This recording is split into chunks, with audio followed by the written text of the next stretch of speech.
DNA टेस्टचा report negative. Conference मध्ये जो रिपोर्ट उघडला जाणार तो निगेटिव्हच असणार. पण कसं? मम्मा सगळी तयारी केली आहे मी, डोंट वरी. युवी पण ह्यात खूप मोठी रिस्क आहे रे. मग काय, कधीतरी चांगला विचार कर. कितीही मोठी रिस्क असली तरी जिंकणार युवराज खांडेकरच.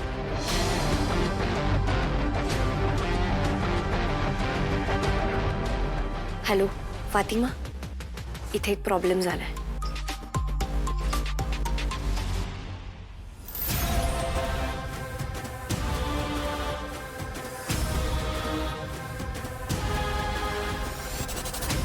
हाँ युवराज सर, तुमचं काम झालंय.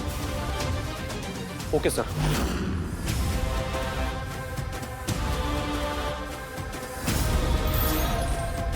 Sorry sorry sorry madam. अभी दिखता नहीं क्या? कितने जोर से लगा मुझे. अभी पानी लाओ यार. हाँ लगेच आणतो थांब.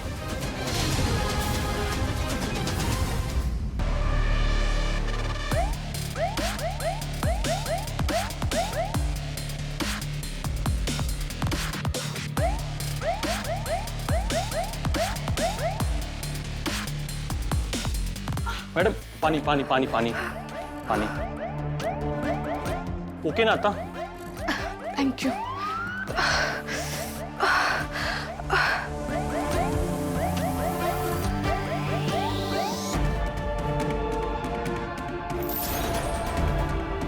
हॅलो बॉस, काम झालंय.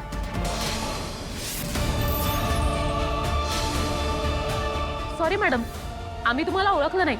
तुम्ही कोण? ही माझी मोठी सून तारिणी. माझ्या मोठ्या मुलाची केदारची बायको तारिणी केदार खांडेकर. सर आधीच तुमचं एक लग्न झालं होतं, तर तुम्ही पद्मिनी खांडेकरांसोबत लग्न का केलं? देवकी दयानंद खांडेकर कुठे आहेत? तिथे आल्या का नाही? एवढी वर्ष कुठे होत्या? माझी आई देवकी आता या जगात नाहीये. तर दयानंद खांडेकरांचं लग्न झालेलं असतानाही त्यांनी दुसरं लग्न केलंय, तर ते वैध ठरत नाही. याचा अर्थ दयानंद खांडेकरांचा खरा वारस युवराज नसून केदार खांडेकर आहे. देवकी यांचं काय रहस्य आहे? तुमचं खरंच लग्न झालं होतं का? का केदारचा जन्म अनैतिक संबंधातून झालेला आहे? झालं होतं.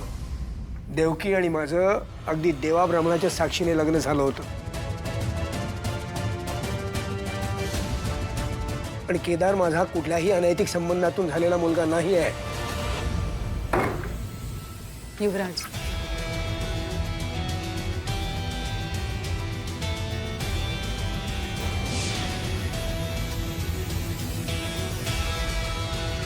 मग एवढी वर्ष केदार कुठे होता?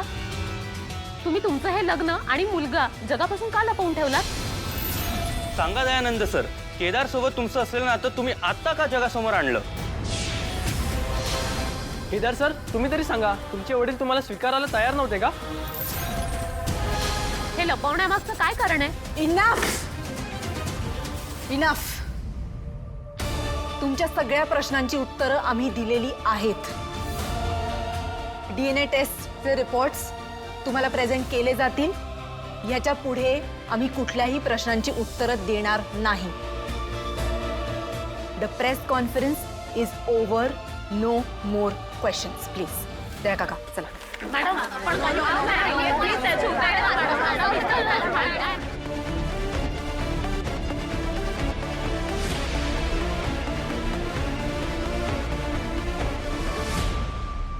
ते रिपोर्ट बदलले कसे? ते पॉझिटिव्ह कसे काय आले?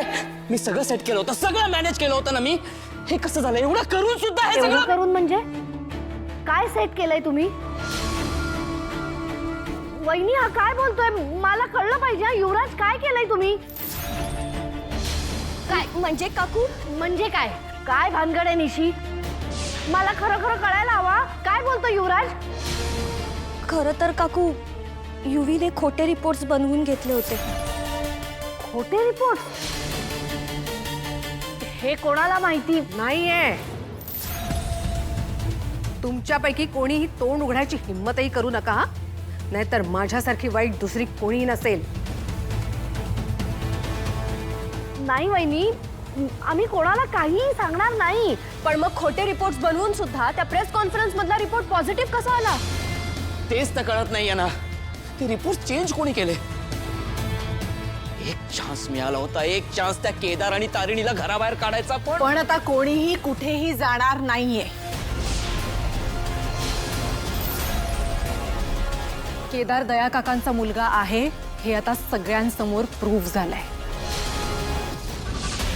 त्यामुळे केदारला आता या घरातनं कोणीही काढू शकत नाही. वा कौशिकी वा. अगं एवढी बदनामी झाल्यानंतरही तू हे बोलतेस? आश्चर्य वाटतंय ग मला तुझं. या मुलामुळे अजून किती बदनामी झाल्यानंतर मग तुझे डोळे उघडणार आहेत? केदारमुळे काही झालेलं नाहीये. त्याला कोणी काही बोलायचं नाही. हो का? मग तिथे प्रेस कॉन्फरन्स मध्ये जो आपल्या फॅमिलीचा उदो उदो झाला तो कोणामुळे झाला? तुझ्यामुळे. ते डीएनए टेस्ट वगैरे करून आमच्या नात्याचे पुरावे तुम्हाला सगळ्यांना हवे होते ना.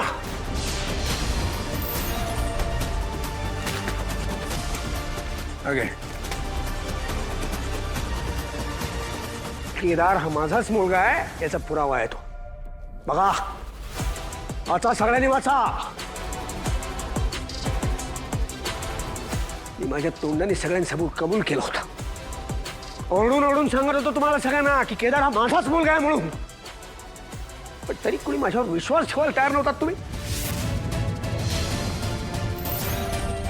पद्मिनी, सगळ्यात जास्त आश्चर्य मला तुझं वाटतं. लग्नाच्या आधी सगळं माहित होतं ना तुला.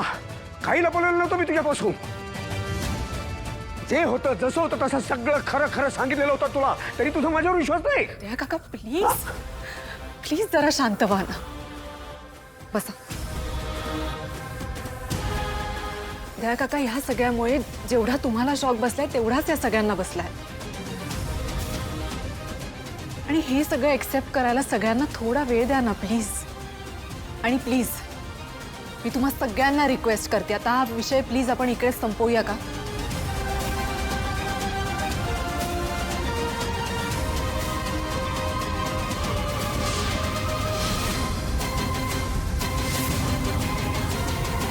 आता केदार आपल्या कुटुंबाचा भाग आहे. तो खांडेकरांचा वारस आहे. नाहीये. कोणी नाही येतो. त्याची लायकी आहे का खांडेकरांचा वारस होण्याची? ए, तुला काही मिळणार नाही हा यातलं. हा प्रॉपर्टीचा विषय निघाल्यावर आलाय बरोबर. युवराज शांत हो. तो भाऊ आहे तुझा. आणि आता हे मेडिकली प्रूव्ह झालंय. वी हॅव टू एक्सेप्ट दिस. या घरातल्या प्रत्येक गोष्टीवर जेवढा तुझा हक्क आहे तेवढाच त्याचाही हक्क आहे.